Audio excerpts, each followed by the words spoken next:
And now, stay tuned for the program that is rated tops in popularity for a longer period of time than any other West Coast program in radio history. The Signal Oil program, The Whistler.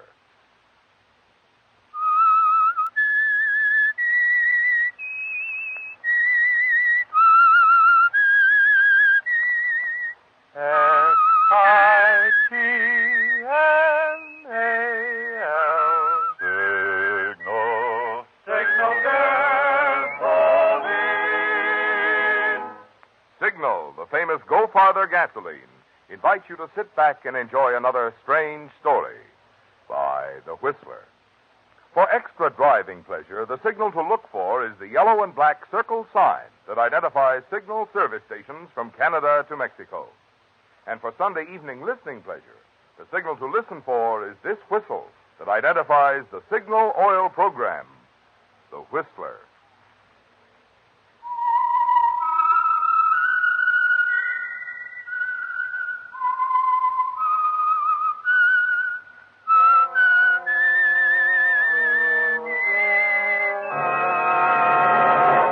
I am the Whistler, and I know many things, for I walk by night. I know many strange tales hidden in the hearts of men and women who have stepped into the shadow. Yes, I know the nameless terrors of which they dare not speak. And now for the Signal Oil Company, the Whistler's strange story. Appointment for murder.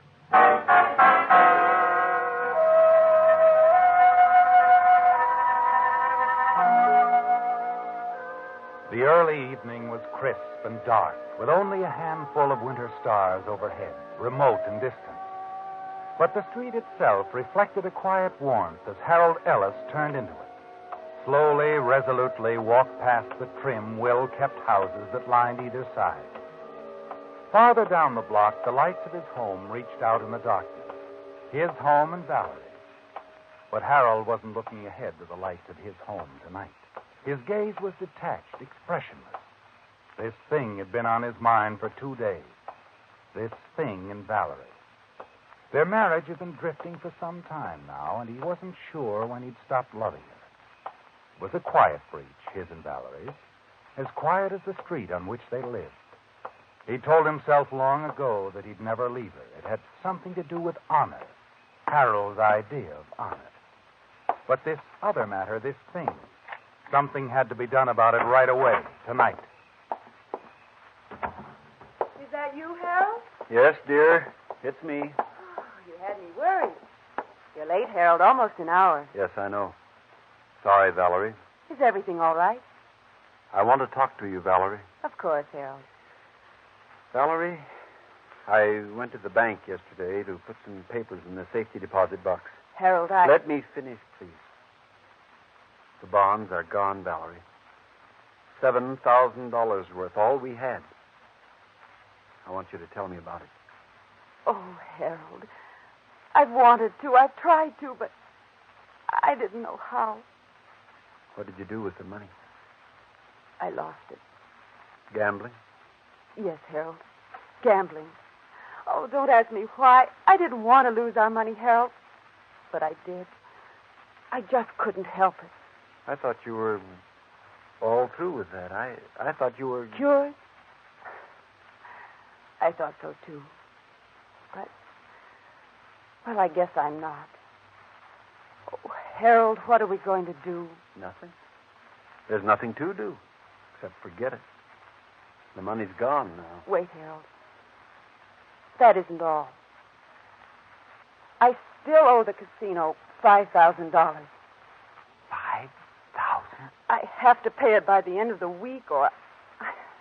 But we can't. We don't have $5,000, and we won't have it by the end of this week or next. We just won't pay it, that's all. We have to. Creegan won't stand for it. I don't know what he'd do if we didn't pay it. Creegan? Curt Creegan. He's one of the owners of the casino. Oh, Harold, you've got to see him. Talk to him. Make him give us time. I don't want to see him. It wouldn't do any good. You must, Harold. Don't you see? It's our only chance. Oh, I'm frightened, Harold. Please go. Please. Please do it for me. All right, Valerie, all right. I'll go. I'd better phone. Make an appointment for you. See if you can make it tomorrow night, around 8.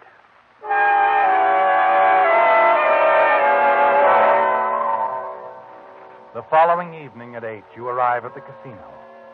It's like another world to you, isn't it, Harold? A sudden maze of faces, some intense, harried, others flushed with frantic, unreal smiles. The man who greeted you at the door is motioning you toward another door at the back of the casino, and you follow it. You did say you wanted to see Mr. Creegan, not Mr. Layton. Creegan, Curt Creegan. He's the owner, isn't he? He's one of them. Layton's the other. It's Mr. Creegan I'm looking for. Okay. This is his office. Mr. Ellis to see you, Mr. Creegan. Come in, Mr. Ellis. I'll be off, please. Okay. You look around the office, Harold. Not at all what you expected. It looks like the office of any well-established business executive, doesn't it? And Curt Creegan is a surprise, too. He might be a business executive or a professional man. Sit down, Mr. Ellis. Tall, attractive, graying at the temples. He looks you straight in the eye and smiles like the family doctor, perhaps. Only one thing about him seems out of the ordinary. You notice he's wearing gloves, skin-tight gloves. You stare at him, and Curt quickly answers the question that you haven't asked. The gloves seem strange to you? Oh, sorry, I didn't mean to stare. Forget it. Everybody does. They're doctor's orders. Trying to beat a skin irritation. Hope to get them off soon. Now then, Mr. Ellis. Well, my wife, I understand she owes you $5,000. That's right. Would you care for a drink? No. No, thanks. About the $5,000, Mr. Creegan, I can't pay it. I don't have it. I don't know much about these things, but I just can't pay it, that's all. Well, Mr. Ellis, gambling debts are no different than any other kind. When they're incurred, they have to be paid. When we owe the customers, we pay them. We expect them to pay when they owe us. That's just good business, don't you agree? Well, yes, it's good business, all right, but I just don't have that kind of money. I see. Tell you what I'll do, Mr. Ellis. By the way, are you a gambling man? No, I'm not. Well, even so, I think you'll agree this is fair. Suppose we cut for high card, you and I. If you cut the high card, the debt is canceled. If I cut it, you'll have to pay me the $5,000. Now, even if you lose, you're no worse off than you are right now. How about it? Well, I don't know. I mean, this is a straight deck. You can look at it if you want to. Oh, no, it isn't that. It's just because I'm giving you a chance, Mr. Ellis, that's all. A chance to cancel a debt. I don't often do that. But I'm a gambler. In your case, I want to give you a break because you're on a hook through no fault of your own. All right, Mr. Creegan. Go ahead, Cap. As you say, I have nothing to lose. Okay. There you are. 10 of spades. Your turn. Okay. The Queen of Diamonds. Well, you win, Mr. Ellis. The debt's canceled. Now, how about that drink? Yes. Yes, I think I will have a drink now. Thanks, Mr. Creegan. Good. Scotch and soda, okay? Fine. Just fine. Well, I don't mind telling you, I feel much better now, Mr. Creegan.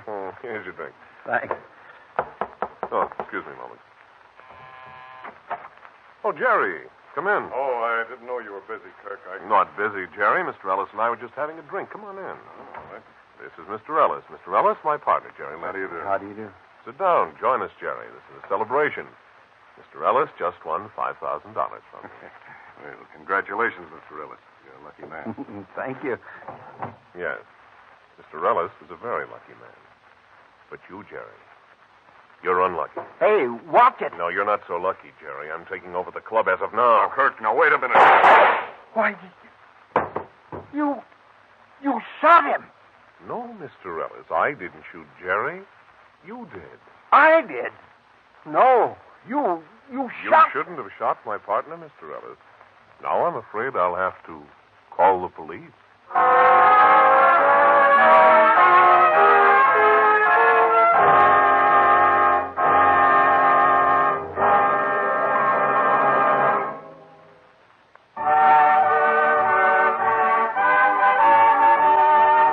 Tonight's $20 Signal gasoline book goes to Earl Dixon of Salinas, California, for this limerick. After hearing the Whistler one night, we tried Signal, and to our delight, we find that our car now goes farther by far, which proves the announcer is right. Signal, Signal gasoline. Your car will go far with Go Farther gasoline. When tonight's limerick writer said he had tested Signal's mileage and found the announcer right, it was mighty sweet music to my ears. Yes, although Signal has long been famous as the Go Farther gasoline, we're always happy to hear when someone puts Signal to the test. For we know that in addition to Signal's good mileage, he'll also discover quick starting, peppy pickup, and smooth power. That's because mileage and performance naturally go hand in hand. You get all the things that makes driving more pleasure when you switch to Signal, the famous Go Farther gasoline.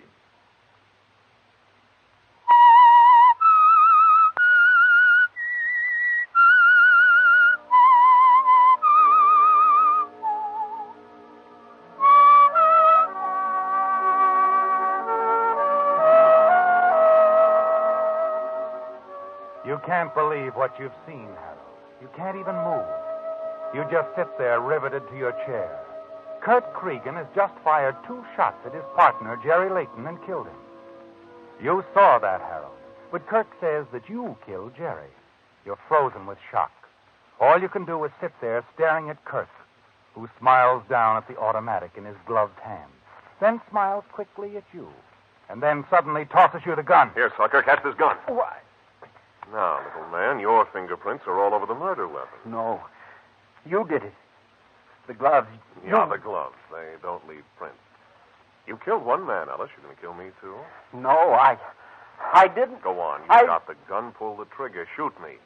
Just like you shot Jerry. No, I won't. I didn't do it. Oh, yes, you did. And I've got to defend myself. You're about to shoot me, too. Go on. Pull the trigger. That was a blank. But you fired the gun, Ellis. The paraffin test of your hands will prove it. And now, killer, I'll have to knock you out. Curt lunges at you, swings a blow that grazes your cheek, and then falls off balance against the desk, stunned. Panic seizes you. You look around. The window. Must lead somewhere, Harold. Yes, a fire escape, a landing right outside the window. You've got to run, Harold. That's all you can do now. Run. Stumbling, you make your way down the fire escape. Then along the dark alleyway. Hey, get that guy! Stop him!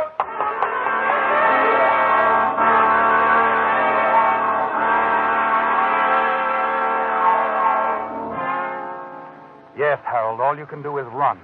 Run into the night until finally you stagger into a darkened doorway to catch your breath. As you stand there and watch the first drops of rain hit the sidewalk and hear the distant rumble of thunder, you realize that you've left your hat and overcoat back there in Curt Creegan's office. That will help to incriminate you, won't it? Just as the pistol will with your fingerprints on it. And it's your hand that has the microscopic gunpowder blasted into the skin. The paraffin test will show that you and not Curt fired that gun. Turning up your collar, you move away and walk for hours in the rain, wondering what to do. Finally, just before dawn, you wander into a cheap little hotel on the waterfront. The lobby is deserted. At the desk, you ring the night bell. As you stand waiting, your eyes fall on a midnight copy of the morning edition. Gambler shot by irate husband. Police seek insurance man for murder of Jerry Layton. Dead man's partner tells of quarrel over gambling debt. What's on your mind, mister? What? You look up from the paper. A man, unshaven, sleepy-eyed, wearing a soiled gray bathrobe, approaches you. I'd like a room, please. Okay. You got any luggage? No. You have to pay in advance. How much? $1.50, front room. Here you are. Okay. Here's the key. Thank you. Just a sec. Got to register. Oh. Just sign your name here. Yours or anybody else's, I ain't particular. Just as long as you sign a name. That's fine, Mr. Farnsworth. By the way, where'd you get the fat lip, Mr. Farnsworth? What? The fat lip. You've been in a fight? Oh, my lip. No, I... Sure. Room 219, one flight up. 3 doors down the hall on your left.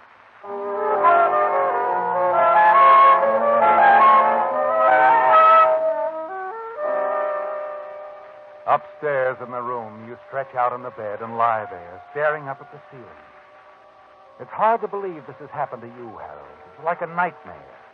The police of the city are looking for you, the charge, murder. And they'll never believe it was a frame-up, will they? You close your eyes and listen to the sounds of the city awakening, the storm. Wonder what you're going to do. Presently, you get out of bed, stand by the window, and watch the gray dawn approach.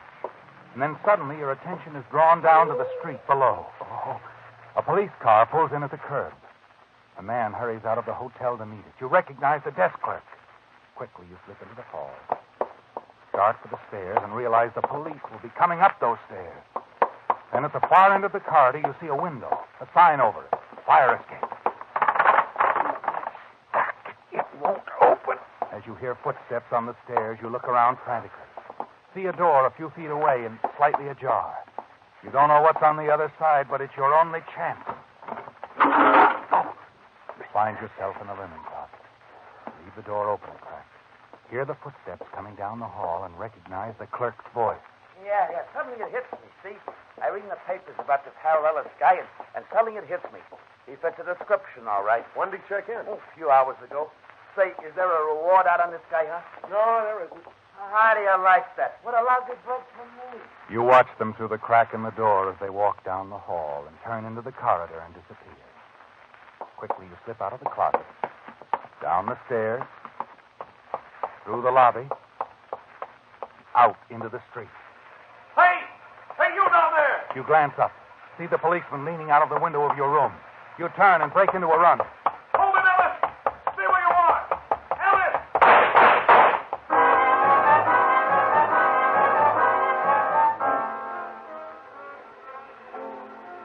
That was close, wasn't it, Harold? For a moment, you were trapped. You make your way to the railroad yards and find an empty boxcar. For the rest of the day, you remain there, huddled behind the big packing cases and not daring to move. You know the police are out there somewhere in the railroad yards looking for you. You wait for darkness and a chance to slip away.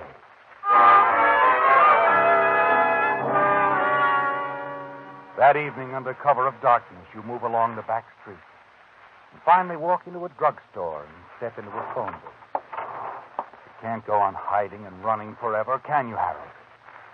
You don't know what else to do. You've got to talk to someone who can help you. You wonder, don't you, Harold? Wonder why you're dialing this number. Why you turned instinctively to Judy for help and not your wife. Judy, Mr. Fleming's secretary, a girl at the office. A girl who has suddenly become something more than just another one of the employees. Hello? Judy, this is Harold. Harold Ellis. Harold? I'm sorry if I woke you. No, it's all right. I wasn't asleep. Where are you? At the corner of Grove and 5th. Harold, stay right there. I'll drive by and pick you up. No, Judy, wait.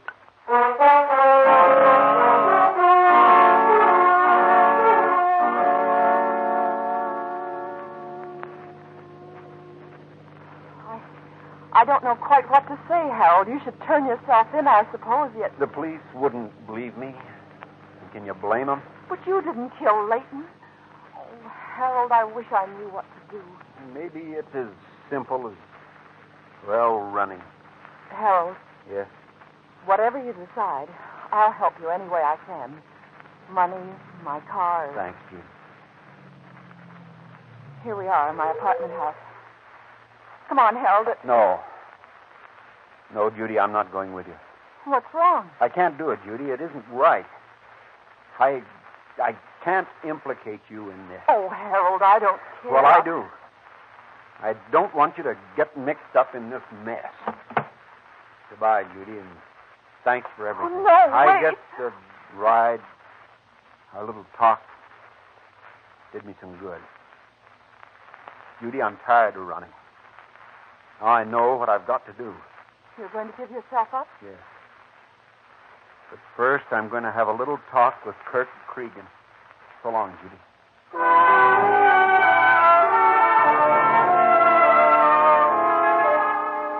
Yes, Harold, you know what you've got to do.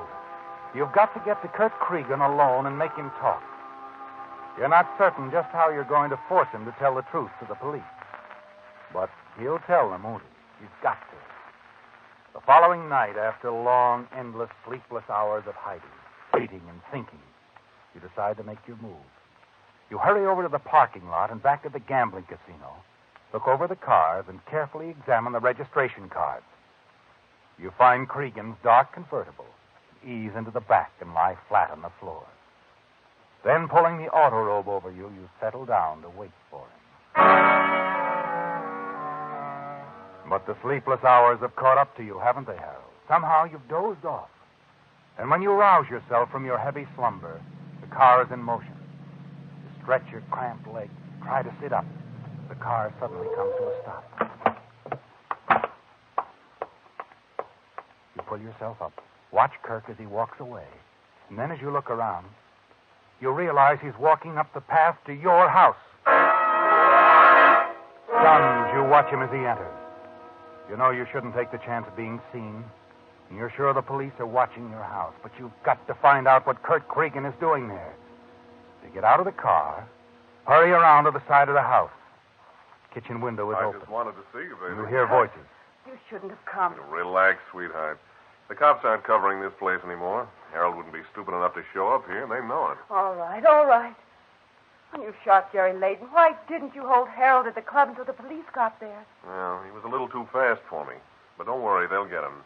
He's a dead pigeon. It'll all work out just the way we planned it, baby. Are you sure? Well, what do you mean? I think you've played me for a sucker, that's all. And now that you've got what you want, what you really wanted all the time, the club all to yourself, you're going to walk out on me. Oh, baby, how can you say that? Because I just found out you've been going around with another woman. Oh, no, honey. You deny it? You're all wrong. Believe me, all wrong, Valerie. You move away from the kitchen window, Harold. You heard enough, haven't you? Besides, you can't take the chance of staying around your house any longer. Valerie and Curt, they planned it together to frame you for murder to get you out of the way. It's all quite clear now, isn't it? Her story of losing $5,000, making the appointment for you to meet Kirk at the club. You move quickly around to the back of the house, to the porch. Only a few feet away from you now, Harold, is the closet. And in that closet, your old hunting rifle. You can use it, can't you? Kill them both for what they've done to you. Suddenly you stop, 1 foot on the step, and stand there in the darkness for a moment. Then you close the door again and turn away. You can't do it, can you? In spite of what they've done to you, you just can't kill.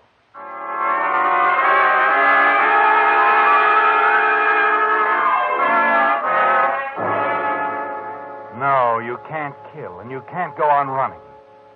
An hour later, you decide the only thing to do is to turn yourself in. Police Department, 3rd Precinct Station, Sergeant Gross. Yeah. Give me that again. Oh, okay. Okay, right, Lieutenant. Oh, someday that guy's going to drive me. Oh. Well, what can I do for you, sir? I want to give myself up. Oh? My name is Harold Ellis. You've been looking for me. Harold Ellis, huh? Yeah. Yeah, we sure have been looking for you, Mr. Ellis.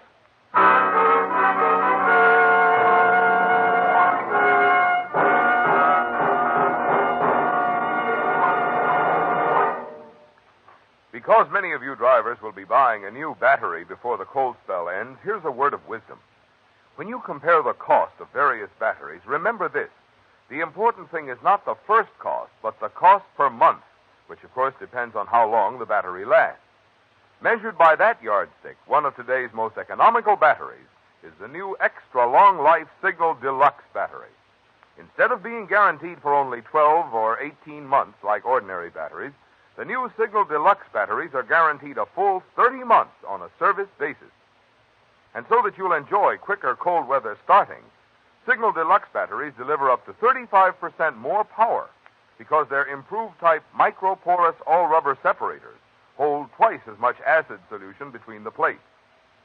Now, these are just two reasons why, before you buy any battery, you'll be wise to get your Signal dealer's trade-in offer for your old battery, plus his convenient credit terms. Prove it for yourself that on a per-month basis, it actually costs less to enjoy the quicker starting and long dependability of today's finest battery, a Signal Deluxe battery.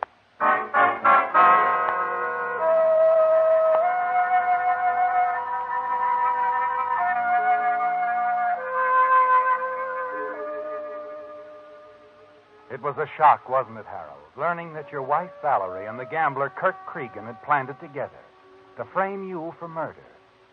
As you listened outside your kitchen window and heard them talking about it, you wanted to kill them both, didn't you? Yet somehow you couldn't. So you hurried away, and finally you'd made up your mind to give yourself up. Now you stand in the police station facing the desk sergeant. Yeah. We've been looking for you all right, Mr. Ellis. I don't suppose anyone will believe me that I didn't kill Leighton. We know you didn't. What? We've already got Leighton's murderer. You have who? Curt Creegan, the gambler. He's at the emergency hospital right now. Pretty bad shape. He confessed. But why? If he was in the clear, if the police were looking for me... He got into an argument with his girlfriend. Sorry, Mr. Ellis. Your wife. She stabbed him with a kitchen knife. Valerie? Yeah. When the officers walked in on her, your wife broke down, told them everything. Everything? That's right. The whole story of how she and Creegan framed you. That makes me feel better. I'm glad Valerie finally told the truth. There wasn't much else she could do. The boys had her in custody a few seconds after she'd stabbed Creegan. She didn't have time to make a getaway. She should have realized the police would be watching the house looking for me. Nope. That's a funny thing. We hadn't been watching your house at all.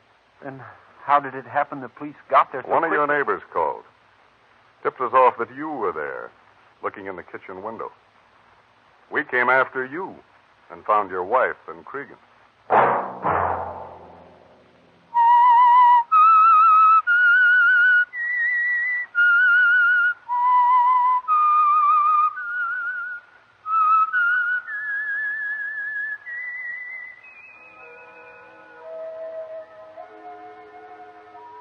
Let that whistle be your signal for the Signal Oil program, The Whistler, each Sunday night at this same time.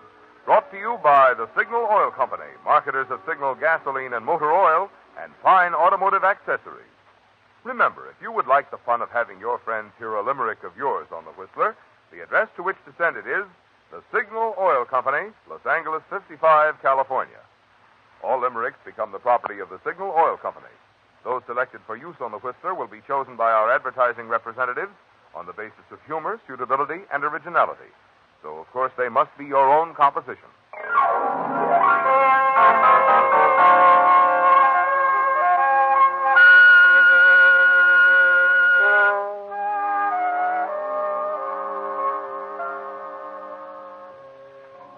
Featured in tonight's story were Bill Foreman, Harley Bear, and Rye Billsbury.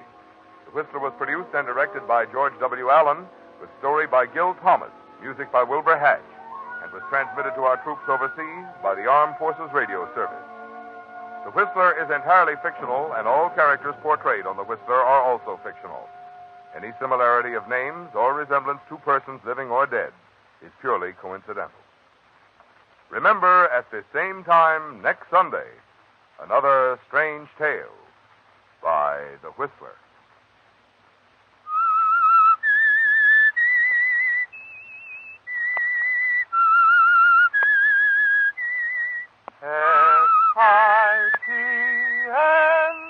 S-I-G-N-A-L